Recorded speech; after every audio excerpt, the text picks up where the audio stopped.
Hello friends, welcome to defence matrix. तो Subroto Mukherjee seminar चल रहा है जिसके अंतर्गत हमारे एयर चीफ मार्शल द्वारा नेक्स्ट जनरेशन प्लेटफॉर्म को लेकर एक इंडिकेशन दिया गया है। बेसिकली उनके द्वारा कहा गया है कि जो टेक्नोलॉजिकल गैप यहाँ पर एग्जिस्ट करता है उसको ब्रिज करने के लिए जो जेट इंजन को लेकर हम अप्रोच दिखा रहे हैं वैसी ही अप्रोच दिखाई जा सकती है। यानी कि जैसे कि हम फ्रांस के साथ पार्टनरशिप करके जेट इंजन डेवलप कर रहे हैं जिसमें टेक्नोलॉजी पूरी तरीके से ट्रांसफ़र हो रही है, शेयर हो रही है, आईपी राइट्स शेयर किए जा रहे हैं, उसी तरीके से नेक्स्ट जनरेशन प्लेटफॉर्म्स के साथ भी ये चीज़ करी जा सकती है। उन्होंने स्पेसिफिकली किसी भी प्रोग्राम को इंडिकेट नहीं किया है, लेकिन उनके इशारे से ऐसा लगता है कि वो 6th जनरेशन फाइटर प्लेटफॉर्म की बात कर रहे हैं। कुछ लोग यहाँ पर कंफ्यूज्ड हैं, उनको ऐसा लग रहा है कि यहाँ पर 5th जनरेशन फाइटर प्लेटफॉर्म की बात करी जा रही है जिसके अंतर्गत Su-57 की जॉइंट मैन्युफैक्चरिंग को वो इंडिकेट कर रहे हैं, पर हमारे हिसाब से ऐसा नहीं है। आमका को लेकर एयरफोर्स पूरी तरीके से कमिटेड है। मोस्ट लाइकली ये जो स्टेटमेंट है ये 6th जनरेशन प्लेटफॉर्म को लेकर दिया गया है, क्योंकि इंडिया में फ़िलहाल कोई भी ऐसा प्रोग्राम नहीं चल रहा है जिसके अंतर्गत हम 6th जनरेशन फाइटर प्लेटफॉर्म्स को डेवलप कर रहे हों या उसके सब सिस्टम को भी बना रहे हों।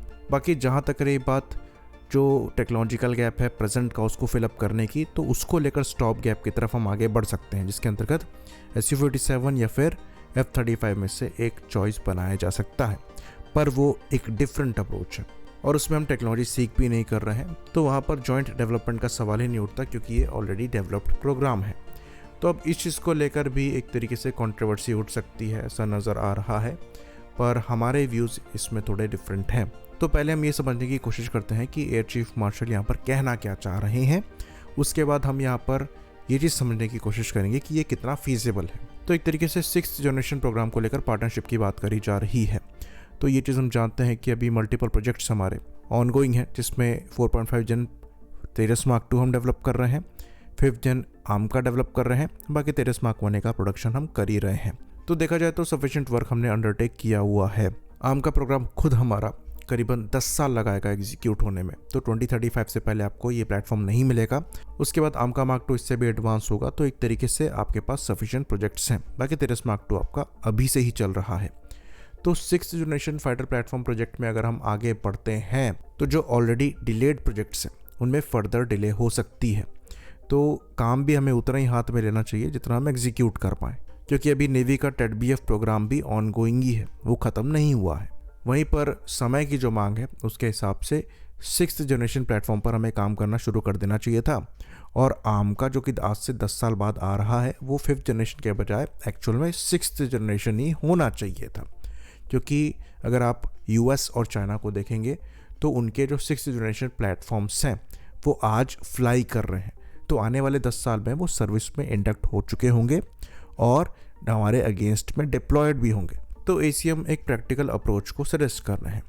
फ्रांस जैसी कंट्री और UK जैसी कंट्री जिसके पास इतना अच्छा खासा एक्सपीरियंस है पास्ट में फाइटर प्लेटफॉर्म्स को डेवलप करने का, वो भी नेक्स्ट जनरेशन प्लेटफॉर्म्स के लिए पार्टनर सीख कर रहे हैं और जॉइंटली ये प्लेटफॉर्म्स डेवलप किए जा रहे हैं। इसके पीछे बड़ा रीज़न ये है कि ये प्रोजेक्ट्स बहुत ज़्यादा एक्सपेंसिव हो गए हैं। जो नेक्स्ट जनरेशन टेक्नोलॉजीज़ है उनके लिए जो R&D है ये काफ़ी एक्सपेंसिव है, इतनी कि रशिया द्वारा अभी तक ये प्रोग्राम परस्यू भी नहीं किया जा रहा है।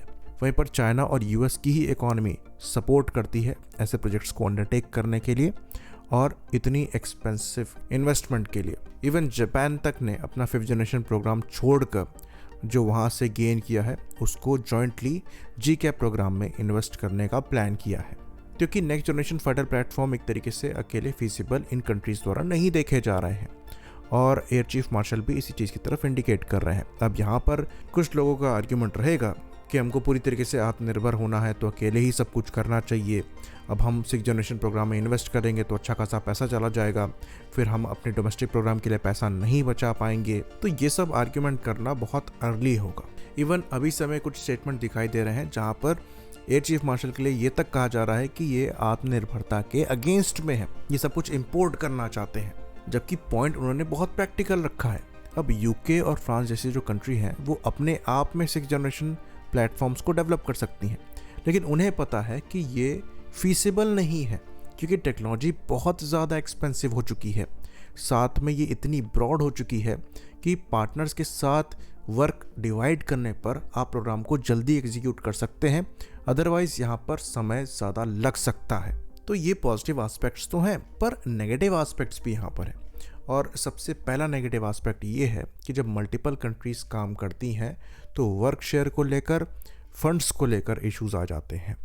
तो यहाँ पर हर कोई चाहता है कि जो क्रूशल टेक्नोलॉजी है उस पर वो काम करे और फंड्स के हिसाब से उसे वर्क शेयर मिले। अब ये इशू FCAS के प्रोग्राम में दिखाई दे रहा है, जहाँ पर जर्मनी इस प्रोग्राम से बाहर आने की बात तक कर रहा है।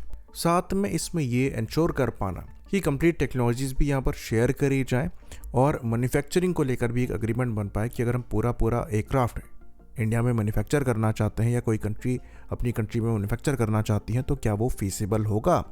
इसमें भी पॉइंट ऑफ कॉन्फ्लिक्ट आ जाता है, क्योंकि जब पार्टनर्स आपके इस प्रोग्राम में इन्वेस्ट कर रहे होते हैं तो वहाँ पर ये मानकर चला जाता है कि आपकी इतनी बड़ी रिक्वायरमेंट है और सबकी रिक्वायरमेंट है, तो उसको मिला जुला कर जो टोटल रिक्वायरमेंट बन रही है वो इन्वेस्टमेंट को जस्टिफाई कर पा रही है। लेकिन अगर आप इसमें कहेंगे कि हमें सब कुछ अपनी कंट्री में बनाना है क्योंकि हमारा ऑर्डर संख्या यहाँ पर ज़्यादा होने वाली है, हमारी रिक्वायरमेंट यहाँ पर बड़ी होगी, तो ये दूसरी कंट्रीज़ के लिए प्रॉफिट को कम कर देगा, तो वहाँ भी विरोध हो सकता है। तो परेशानी जॉइंट R&D में नहीं है, कंडीशन बस वहाँ पर यह है कि जो कंप्लीट टेक्नोलॉजीज़ है वो हमारे साथ शेयर होनी चाहिए, जिसमें नो हाउ और नो वाई होना चाहिए। साथ में हमें ये कैपेबिलिटी मिलनी चाहिए कि हम वो पूरा का पूरा प्लेटफॉर्म अपनी कंट्री में मैन्युफैक्चर कर पाएँ, जिसको लेकर हमें इंफ्रास्ट्रक्चर भी सेटअप करना पड़ेगा, क्योंकि फ्यूचर में कॉन्फ्लिक्ट के दौरान हम किसी और पर डिपेंडेंट नहीं होना चाहते। बाकी जो वोलेटाइल जियोपॉलिटिकल सिचुएशंस हैं उसके अंतर्गत भी हमारे प्रोग्राम को सैबोटाज किया जा सकता है, जबकि हम यहाँ पर पार्टनर कंट्री हैं। ये चीज़ F-35 के प्रोग्राम में दिख रही है और टर्की को जिस तरीके से बाहर किया गया है ये एविडेंट है कि यहाँ पर परेशानियाँ आती हैं।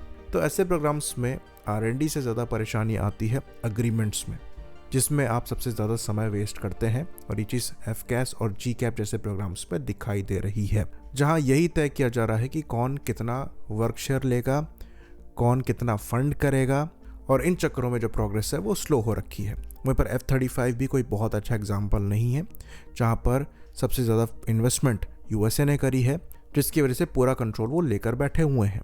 और अगर US अपने हाथ इस प्रोग्राम से हटा दे तो जितनी कंट्रीज F-35 फ्लाई कर रही हैं वो फ्लाई भी ढंग से ना कर पाए। तो ये जो वोलेटाइल जियोपॉलिटिकल सिचुएशन है ये ऐसे प्रोग्राम्स को रिस्की बनाती है।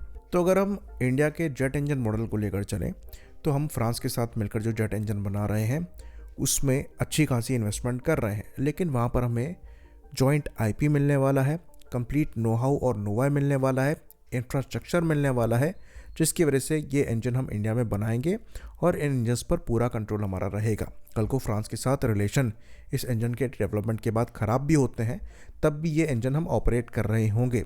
तो अगर ऐसे सिमिलर एग्रीमेंट के साथ आप 6th जनरेशन प्लेटफॉर्म को डेवलप करने की बात करते हैं तो वो सेंस बनाता है, पर अनफॉर्चुनेटली इस चीज़ को रेप्लिकेट कर पाना उस प्रोग्राम में आसान नहीं होगा। तो यहाँ पर जिस तरीके से हम फ्रांस के साथ आगे बढ़ रहे हैं जेट इंजन को लेकर, रफाल को इंडिया में मैन्युफैक्चर करने की बात करी जा रही है, और इवन जो जेट इंजन हम बना रहे हैं उसके फ्यूचरिस्टिक आइट्रेशंस को बनाने तक पर डिस्कशन हो सकता है। ऐसा लगता है कि ये फ्रेंच FCAS की तरफ दरवाज़ा खोलता है, और अगर ऐसा है भी तो हमें इससे परेशानी नहीं है, लेकिन कुछ इंपॉर्टेंट चीज़ें वहाँ पर आपको देखनी पड़ेंगी। जैसे कि हमने बताया जो जेट इंजन को लेकर एग्रीमेंट है वैसा हम वहाँ पर रेप्लिकेट कर पाएँ, साथ में जो पूरे प्रोग्राम का कॉस्ट हो उसमें पार्टनर कंट्रीज़ का फेयर शेयर होना चाहिए, और सिमिलर चीज़ वर्क शेयर में भी दिखाई देनी चाहिए। तो ये प्रोग्राम एक्चुअली फिजिबल हो सकता है और ये आमका के पैरेलल में चल भी सकता है, क्योंकि यही तरीका है जिससे हम टाइम सेव कर पाएंगे। लेकिन अभी ये बहुत अर्ली स्टेज है और यहाँ पर इसके बारे में सपोर्ट या विरोध अभी से करना ठीक नहीं है। आई होप इन्फॉर्मेशन यहाँ पर क्लियर रही हो। इसी बात पर इस वीडियो को हम ख़त्म करेंगे। लाइक करिए, सब्सक्राइब करिए। जय हिंद।